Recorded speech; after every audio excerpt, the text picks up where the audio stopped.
ಅಜ್ಜಿ ಕತೆ ಹೇಳಜ್ಜಿ. Hi friends, ನಾನು ಮಮತಾ.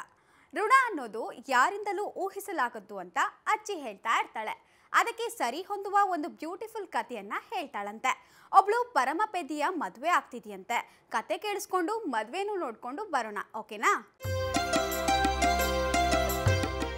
ಒಂದಾನೊಂದು ಕಾಲದಲ್ಲಿ ಒಬ್ಬ ರೈತ ಇದ್ದ.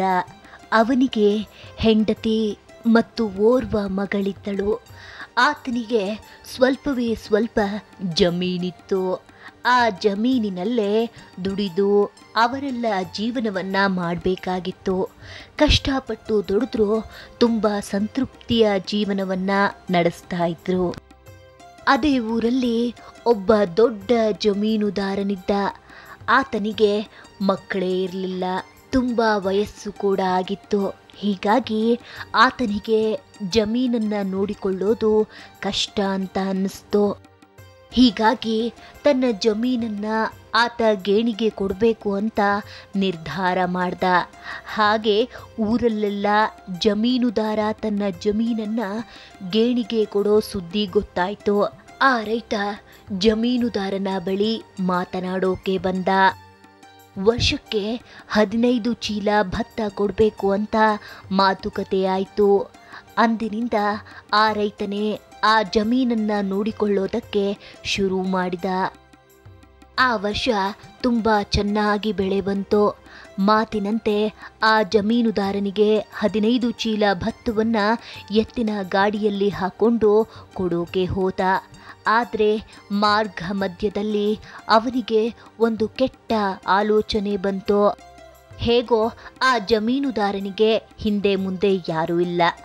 ಅವನಿಗೆ ಇಷ್ಟೊಂದು ಭತ್ತ ಕೊಡೋದು ಸುಮ್ಮನೆ ವ್ಯರ್ಥ. ಇದನ್ನ ನಾನೇ ಇಟ್ಕೊಂಡು ಮಗಳ ಮದುವೆಯನ್ನ ಅದ್ಧೂರಿಯಾಗಿ ಮಾಡ್ತೀನಿ ಅಂತ ಯೋಚಿಸತೊಡಗ್ದ. ಮುಂದೇನಾಯ್ತಜ್ಜಿ? ಮುಂದೆ ಜಮೀನುದಾರನ ಬಳಿ ಬಂದು ತನ್ನ ಆಲೋಚನೆಯನ್ನು ತಿಳಿಸ್ದ. ಇದನ್ನ ಕೇಳಿಸ್ಕೊಂಡ ಜಮೀನ್ದಾರ ತುಂಬಾನೇ ಸಿಟ್ಟಾದ. ಹೃದಯಕ್ಕೆ ಘಾಸಿಯಾದ ಕಾರಣ ಜಮೀನುದಾರನಿಗೆ ಹೃದಯಾಘಾತವೂ ಆಯಿತು. ಸಾಯ್ತೀನಿ ಅಂತ ಗೊತ್ತಾದಾಗ ನಿನ್ನ ವಂಶವೇ ಮೂರ್ಖವಾಗಲಿ, ನಿನ್ನ ಮಗಳ ಮದುವೆಯ ನಂತರ ಎಲ್ಲವೂ ಮೊದಲಿನಂತೆ ಆಗಲಿ ಅಂತ ರೈತನಿಗೆ ಶಾಪ ಹಾಕಿ ಜಮೀನುದಾರ ಸತ್ತೋದ. ಅಯ್ಯೋ ಪಾಪ ಅಜ್ಜಿ. ಹೌದು ಮಗು, ಪಾಪ. ಆತ ಯಾವ ಘಳಿಗೆಯಲ್ಲಿ ಶಾಪ ಕೊಟ್ನೋ ಏನೋ ಮಕ್ಕಳೇ. ಅವತ್ತಿನಿಂದ ಅವರೆಲ್ಲ ದಡ್ಡರಾದರು. ಮಗಳು ಕೂಡ ಪೆದ್ದಿಯಾಗಿದ್ದರಿಂದ ಅವಳಿಗೆ 25 ವರ್ಷ ವಯಸ್ಸಾದರೂ ಮದುವೆನೇ ಆಗಲಿಲ್ಲ. ಹೀಗೆ ಒಂದು ದಿವಸ ಒಬ್ಬ ಯುವಕ ಅವಳನ್ನ ನೋಡಲೆಂದು ಬಂದ. ಇದರಿಂದ ಸಂತೋಷಗೊಂಡ ತಾಯಿ ತಂದೆ ಅವನಿಗೆ ಹಲವು ಬಗೆಯ ತಿಂಡಿಗಳನ್ನು ಕೊಟ್ಟರು. ನೀರು ತರಲೆಂದು ಮಗಳನ್ನ ಅಡುಗೆ ಮನೆಗೆ ಕಳುಹಿಸಿದ್ರು. ಹುಡುಗಿ ಅಡಿಗೆ ಮನೆಯಲ್ಲಿದ್ದ ನೆಲ್ಲಿಯಿಂದ ನೀರು ತುಂಬಿಕೊಳ್ತಾ ಇದ್ದಾಗ ಅಕಸ್ಮಾತಾಗಿ ತಲೆ ಎತ್ತಿ ನೋಡಿದ್ಲು. ಮೇಲೆ ತೊಲೆಗೆ ಕೊಂಡಲಿಯೊಂದನ್ನ ಸಿಕ್ಕಿಸಿದ್ರು. ಅವಳು ಯೋಚಿಸಿದ್ಲು, ಅಯ್ಯೋ, ಒಂದು ವೇಳೆ ನಾನು ಈ ಯುವಕನನ್ನ ಮದುವೆಯಾಗಿ ನಮಗೊಬ್ಬ ಮಗನಾಗಿ ಅವನು ದೊಡ್ಡವನಾದಾಗ ಇದೇ ರೀತಿ ನೀರಿಗೆಂದು ಅಡುಗೆ ಮನೆಗೆ ಬಂದಾಗ ಈ ಕೊಡಲಿ ಅವನ ತಲೆಯ ಮೇಲೆ ಬಿದ್ದು ಅವನು ಸತ್ತು ಹೋದ್ರೆ ಅಬ್ಬಾ ಎಷ್ಟು ಭಯಂಕರ ಅಂತ ಅಳತೊಡಗಿದ್ಲು. ಹಾಗೆ ಚಿಂತಿಸುತ್ತಾ ಅವಳು ಅಲ್ಲೇ ಕುಳಿತು ಜೋರಾಗಿ ಅಳತೊಡಗಿದ್ಲು. ಮಗಳು ಯಾಕೆ ಬರಲಿಲ್ಲವೆಂದು ಹುಡುಕೊಂಡು ಬಂದ ತಾಯಿ ಮಗಳು ಹೇಳಿದ ವಿಷಯ ಕೇಳಿ ತಾನು ಕೂಡ ಅವಳ ಜೊತೆ ಕುಳಿತು ಅಳತೊಡಗಿದ್ಲು. ತಾಯಿ ಮಗಳು ಬರುವುದೇಕಿಷ್ಟು ತಡ ಅಂತ ಅವರನ್ನ ಹುಡ್ಕೊಂಡು ಬಂದ ತಂದೆಯು ಅವರ ಗೋಳನ್ನ ಕೇಳಿ ಜೋರಾಗಿ ಅಳೋಕೆ ಶುರು ಮಾಡಿದ. ಒಟ್ನಲ್ಲಿ ಮೂವರು ಕೂಡ ತುಂಬ ಚಿಂತೆಯಿಂದ ಕುಂತು ಬಿಟ್ರು. ನೀರಿಗಾಗಿ ಕಾದು ಕೂತಿದ್ದ ಯುವಕನಿಗೆ ಬೇಸರವಾಗಿ ಆ ಮೂವರಿಗೂ ಏನಾಗಿದೆ ಎಂದು ನೋಡಲು ತಾನೇ ಎದ್ದು ಬಂದ. ನಲ್ಲಿಯಿಂದ ನೀರು ಹರಿದು ಅಡುಗೆ ಮನೆ ಸ್ವಿಮ್ಮಿಂಗ್ ಪೂಲ್ನಂತಾಗಿತ್ತು. ಇದರ ಅರಿವೇ ಇಲ್ಲದೆ ಆ ಮೂವರು ಕೂಡ ಅಳುತ್ತಲೇ ಇದ್ರು. ಯುವಕ ಕಾರಣ ಕೇಳ್ದ. ತಂದೆ, ನಾಳೆ ನಿಮ್ಮ ಮಗನ ತಲೆ ಮೇಲೆ ಈ ಕೊಡಲಿ ಬಿದ್ದು ಅವನು ಸತ್ರೆ ಅಬ್ಬಾ ಎಷ್ಟು ಭಯಂಕರ ಅಂತ ಹೇಳಿದಾಗ ಯುವಕ ಗಹಗಹಿಸಿ ನಗತೊಡಗ್ದ. ನಾನಿಷ್ಟು ದೇಶ ಸುತ್ತಿದ್ರೂ ನಿಮ್ಮಂಥ ಮೂರ್ಖರು ನನಗೆ ಎಲ್ಲೂ ಸಿಗಲೇ ಇಲ್ಲ. ನಾನೀಗ ಮತ್ತೆ ಪ್ರಯಾಣವನ್ನ ಮುಂದುವರಿಸ್ತೇನೆ. ನಿಮಗಿಂತ ಯಾರಾದರೂ ದೊಡ್ಡ ಮೂರ್ಖರು ಸಿಕ್ಕರೆ ನಾನು ವಾಪಸ್ ಬಂದು ನಿಮ್ಮ ಮಗಳನ್ನ ಮದುವೆಯಾಗ್ತೀನಿ ಅಂತ ಹೇಳಿ ಆ ಯುವಕ ಹೊರಟು ಹೋದ. ಯುವಕ ದಾರಿಯಲ್ಲಿ ಹೋಗ್ತಾ ಇದ್ದಾಗ ಕಾಡೊಂದರಲ್ಲಿ ಮನುಷ್ಯನೊಬ್ಬ ತನ್ನ ಹಂದಿ ಮರಿಗೆ ಮರ ಹತ್ತೋದನ್ನ ಕಲಿಸ್ತಾ ಇದ್ದ. ಯುವಕನಿಗೆ ಆ ದೃಶ್ಯ ಅಪರೂಪವಾಗಿ ಕಾಣಿಸ್ತು. ಆತನಿಗೆ ಆಶ್ಚರ್ಯವಾಗಿ ಯಾಕೆ ಅಂತ ಕೇಳ್ದ. ಮನುಷ್ಯ ಹೇಳ್ದ, ಮರದ ಮೇಲಿರೋ ಹಣ್ಣನ್ನ ನನ್ನ ಹಂದಿ ತಿನ್ಬೇಕು ಅಂತ ನನ್ನಿಷ್ಟ. ಆದ್ರೆ ಬೆಳಕಿನಿಂದ ಹೇಳ್ಕೊಡ್ತಾನೇ ಇದ್ದೀನಿ, ಈ ಹಂದಿ ಕಲ್ತ್ಕೊಳ್ತಾನೇ ಇಲ್ಲ ಅಂತ ಹೇಳ್ದ.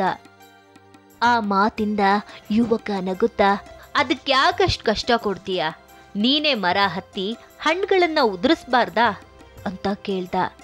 ಹೌದಲ್ವಾ, ಅದು ನನಗೆ ಹೊಳಿಲೇ ಇಲ್ಲ ಅಂತ ಮನುಷ್ಯ ಹೇಳ್ದ.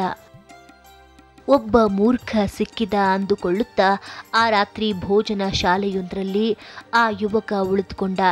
ಬೆಳಗ್ಗೆ ಎದ್ದಾಗ ತನ್ನ ಕೊಠಡಿಯಲ್ಲೇ ಇದ್ದ ಇನ್ನೊಬ್ಬನು ಬರಿಯ ಅಂಗಿ ಹಾಕಿಕೊಂಡಿದ್ದನ್ನ ಅವನು ಗಮನಿಸಿದ. ದೂರದಲ್ಲಿ ಮೇಜಿನ ತುದಿಗೆ ಪ್ಯಾಂಟನ್ನ ಸಿಗಿಸ್ದ. ಈತ ಓಡಿ ಹೋಗಿ ಪ್ಯಾಂಟಿನ ಒಳಗೆ 2 ಕಾಲುಗಳನ್ನ ಒಮ್ಮೆಲೆ ಹಾಕುವ ಪ್ರಯತ್ನ ಮಾಡಿ ಸೋಲ್ತಾ ಇದ್ದ. ಅದ್ಯಾಕೆ ಹಾಗೆ ಮಾಡ್ತಿ ಅಂತ ಯುವಕ ಕೇಳ್ದ.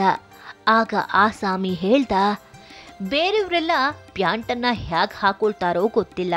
ಪ್ರತಿ ದಿವಸ ಇದನ್ನ ಹಾಕೋಬೇಕಾದ್ರೆ 1 ಗಂಟೆಯಾದರೂ ಆಗುತ್ತೆ. ಅಷ್ಟೆಲ್ಲ ಓಡಿ ಓಡಿ ನನಗೆ ಸುಸ್ತಾಗ್ಬಿಡತ್ತೆ. ನೀನು ಹೇಗೆ ಏರಿಸ್ಕೋತೀಯ ಅಂತ ಪ್ರಶ್ನಿಸ್ದ. ತನ್ನ ಲೆಕ್ಕಕ್ಕೆ ಇನ್ನೊಬ್ಬ ಶತಮೂರ್ಖ ಸಿಕ್ಕಿದನೆಂದ್ಕೊಳ್ತಾ ಯುವಕ ಅವನಿಗೆ ಪ್ಯಾಂಟನ್ನ ಹಾಕಿಕೊಳ್ಳುವ ವಿಧಾನವನ್ನ ತೋರಿಸ್ದ. ಅವನು ನಡೆಯುತ್ತಾ ಕತ್ತಲಾಗುವ ಹೊತ್ತಿಗೆ ಹಳ್ಳಿಯೊಂದನ್ನ ಮುಟ್ಟಿದ. ಆಶ್ಚರ್ಯದ ಸಂಗತಿ ಅಂದರೆ ಹಳ್ಳಿಯ ಮನೆಗಳ ಬಾಗಿಲುಗಳೆಲ್ಲ ತೆರೆದಿದ್ದುವು. ಜನರೆಲ್ಲರೂ ಕೂಡ ಗುದ್ದಲಿ, ಪಿಕಾಸಿ, ಬುಟ್ಟಿಗಳನ್ನ ಹಿಡ್ಕೊಂಡು ಕೆರೆಯತ್ತ ಓಡ್ತಾ ಇದ್ರು. ಕುತೂಹಲದಿಂದ ಯುವಕನು ಅಲ್ಲಿಗೆ ನಡೆದ. ಅನೇಕರು ನೀರಿನಲ್ಲಿ ತಮ್ಮ ಆಯುಧಗಳನ್ನ ಹಾಕಿ ಏನನ್ನೋ ಮೇಲೆ ಎತ್ತಲು ಯತ್ನಿಸ್ತಾ ಇದ್ರು. ಯಾಕೆ, ಏನಾಯ್ತು ಅಂತ ಯುವಕ ಕೇಳ್ದ. ಆಗೋದೇನು, ದೊಡ್ಡ ಅನಾಹುತವೇ ಆಗಿ ಹೋಗಿದೆ. ಹುಣ್ಣಿಮೆ ಚಂದ್ರ ಕಾಲ್ಜಾರಿ ಬಿದ್ದೋಗಿದ್ದಾನೆ. ಅವನನ್ನೆತ್ತಿ ಮತ್ತೆ ಆಕಾಶದಲ್ಲಿ ಸಿಗಿಸೋಕೆ ನಾವು ಪ್ರಯತ್ನ ಮಾಡ್ತಿದ್ದೀವಿ ಅಂತ ಒಬ್ಬ ಹೇಳ್ದ. ಸಜ್ಜನ ಗಟ್ಟಿಯಾಗಿ ನಗುತ್ತಾ ಆಕಾಶದಲ್ಲಿ ಹೊಳಿತಾ ಇದ್ದ ಚಂದ್ರನನ್ನ ತೋರಿಸಿ, ಅಯ್ಯೋ ಹುಚ್ಚಪ್ಪಗಳಿರ, ಚಂದ್ರ ಅಲ್ಲೇ ಇರ್ತಾನೆ. ನೀರಿನಲ್ಲಿ ನೀವು ನೋಡ್ತಾ ಇರೋದು ಚಂದ್ರನ ಪ್ರತಿಬಿಂಬ ಅಂತ ಹೇಳಿದಾಗ ಆ ಜನ ಅದನ್ನ ನಂಬದೆ ಅವನನ್ನ ಬೈದು ತಮ್ಮೂರಿನಿಂದ ಹೊರಗೆ ಹಾಕಿದ್ರು. ಯುವಕ ತನ್ನ ಮಾತಿನಂತೆ ರೈತನ ಬಳಿ ಬಂದು ಅವನ ಮಗಳನ್ನ ಮದುವೆಯಾದ. ಆಕೆಯ ಮದುವೆ ನಂತರ ಜಮೀನ್ದಾರನ ಮಾತಿನಂತೆ ಶಾಪದಿಂದ ವಿಮುಕ್ತಿ ಹೊಂದಿದ್ರು. ಎಲ್ಲವೂ ಮೊದಲಿನಂತಾಗಿ ಸುಖದಿಂದ ಜೀವನ ನಡೆಸತೊಡಗಿದ್ರು. ಮಕ್ಕಳೇ, ನೀವು ಈ ಕಥೆಯಿಂದ ತಿಳ್ಕೊಳ್ಬೇಕಾಗಿರೋ ನೀತಿ ಏನಪ್ಪಾ ಅಂದ್ರೆ, ನಾವು ಕೊಟ್ಟ ಮಾತನ್ನ ಯಾವತ್ತೂ ಕೂಡ ತಪ್ಪಬಾರದು. ಮಾತು ತಪ್ಪಿದ್ದರಿಂದಲೇ ರೈತನ ಕುಟುಂಬಕ್ಕೆ ಅಷ್ಟೊಂದು ಕಷ್ಟಗಳು ಬಂದವು ಅಲ್ವಾ? ಆಲೋಚಿಸಿ ಮಾತನ್ನ ಕೊಡೋಣ. ಒಮ್ಮೆ ಕೊಟ್ಟ ಮೇಲೆ ಅದರಂತೆ ನಡೆದುಕೊಳ್ಳೋಣ.